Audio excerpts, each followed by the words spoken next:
Hello po, kamusta? Muli, ito po ang lingkod, si Ate Ai. Are you bother confused kung ang ginagawa mo ngayon ay may mapupuntahan ba? May halaga o saysay pa ba ang pagpapagal o pagpapagod na ito? It seems na pahirap ang mga pangyayari na tinatahak mo. Ang iba ay kahit nasa peak o nalalasap ng tagumpay ay parang may kulang.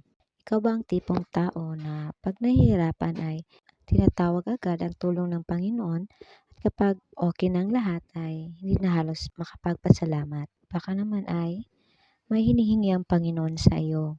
Looking back sa buhay natin, ang daming milagrong ginawa ng Diyos. Baka naman ngayon ay mapagbigyan mo ang hiling ng Ama. May mga bagay na ang Panginoon lang ang makapagbigay ng tunay na kapayapaan at kagalakan sa ating buhay.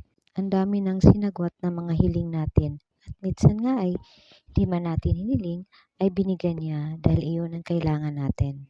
Bago ka maging isang magandang butterfly at lumipad sa saan mo mang gusto, ay kailangan mo munang pagdaanan na maging isang uod. According to Father Gatos, it may be uncomfortable but it is necessary. May mga hakbang na pagdadaanan na mahirap pero kailangan para maging matibay at magaling ka sa tatahakin mo. Hayaan mo na ang Panginoon ang mag-lead sa'yo. Iba ang daan na gusto ng Panginoon kaysa sa makamundo. Gusto niya na maging matagumpay ka na may katuturan at pagkilala na may Ama. Tanging taong ating kailangan para maging buo ang buhay mo dito sa mundo.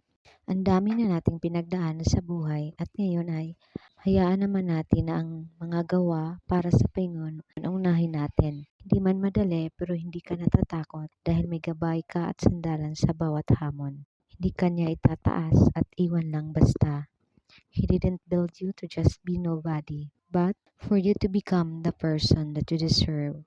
Jeremiah 33:3, call to me, and I will answer you, and I will tell you great and mighty things which you do not know.